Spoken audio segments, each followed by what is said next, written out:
Chapter 6. 9 Lives of Midnight. Elias Cole hated cats.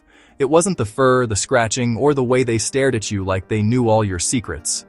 No, Elias hated them for reasons he didn't fully understand. Maybe it was superstition. Maybe it was loneliness. Perhaps it was something more profound. Elias lived alone in a creaky 2-story house at the edge of town, where the porch sagged like a tired frown, and the wind always seemed to whisper through the trees. Neighbors had long stopped trying to say hello. Children whispered stories about the old guy who hated cats and threw pebbles at strays. Then came his 30th birthday. On a cold morning in October, leaves like curled paper scattered across the porch. That's when Elias saw him. A black kitten, no larger than a loaf of bread, sat square in the middle of the welcome mat. He had a single white paw and golden eyes that didn't blink. "Shoo," Elias muttered. The kitten didn't move. He kicked at the kitten, but the kitten meowed and took one small step forward. From the corner of his eye, Elias noticed a man in plain clothes walking up the gravel drive. He didn't seem like a salesman or a neighbor. He just quietly placed a folded flyer on the porch rail. "Misdelivered," the man said, then walked away without another word. Elias shrugged it off, but the kitten's gaze followed the man until he vanished down the road. Grumbling, Elias turned and returned inside, leaving the black kitten outside. Elias figured the little kitten would move on. But by nightfall, the cat was still there. And then, by morning, the kitten was pawing at the door.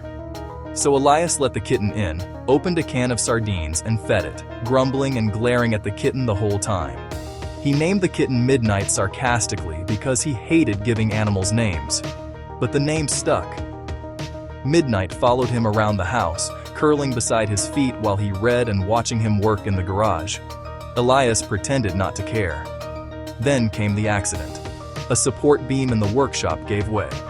Elias didn't see it coming, but Midnight did. The cat leaped, yowled, and shoved against Elias's leg. Elias tripped backward just in time to avoid the crash. The beam came down and hit the ground, splintering. The beam had almost hit his head. Midnight had saved him. Elias couldn't believe it. 3 days later, Midnight was gone. He had disappeared. Elias felt alone again. 10 years passed. On Elias's 40th birthday, another black cat appeared. It had the same white paw, the same golden eyes, and the same unblinking stare. "No," Elias said aloud. "It can't be." But it was, or at least, it acted like Midnight. The little cat knew which steps creaked on the porch and meowed when Elias grumbled.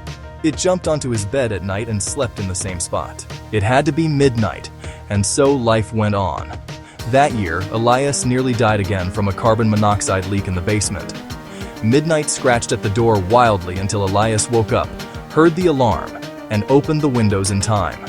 When he stepped outside for air, he saw a man in a work jacket writing something in a small notepad before turning down the road. The man glanced once toward the house, then disappeared. Midnight watched him go, ears twitching.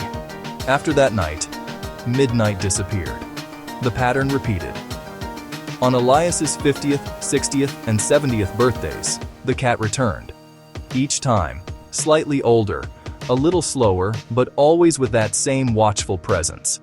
And each time, Midnight saved Elias from a fall, from a fire, and even from a heart attack, then disappeared again. And each time, Elias would recall afterward that someone, always a different stranger, had been nearby.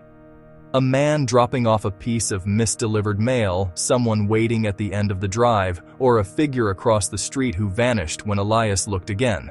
He never made the connection, but Midnight never failed to notice. By his 80s, Elias was no longer the bitter old gent the neighborhood whispered about. He fed strays on his porch. He spoke kindly to children. And when people asked what had changed, he just smiled and said, "A friend kept showing up when I needed him most." On his 90th birthday, Elias stood on the porch with a cane, watching the horizon. Midnight came again, gray streaks in his fur, moving slower, breathing heavier. Elias knelt painfully and picked him up. "One more life left, huh?" Elias said. The cat purred. A neighbor who stopped by with a cake mentioned seeing someone earlier, just standing at the edge of your yard before walking away. Elias dismissed it. Midnight didn't. That year, the two Elias and Midnight did nothing dramatic. They just lived. Elias didn't need saving anymore. He just needed company. And Midnight gave it without question. Then, on his 100th birthday, Elias sat in his padded chair on the porch while Midnight climbed onto his lap. They sat in silence as the sun went down. The sky blushed orange and gold with beautiful tones, ushering in the final painting of Elias and Midnight's lives. Neighbors found them the next morning. Elias was gone. He had a gentle smile on his face, and Midnight was curled peacefully on his chest. They buried their ashes under the tree behind the house, near the old tool shed. No one spoke during the service, but someone carved a simple marker. Elias Cole and Midnight, friends to the end. Some say the man hated cats, but those who knew better say a cat with 9 lives gave one to a man with none left. In the end, they both died as best friends.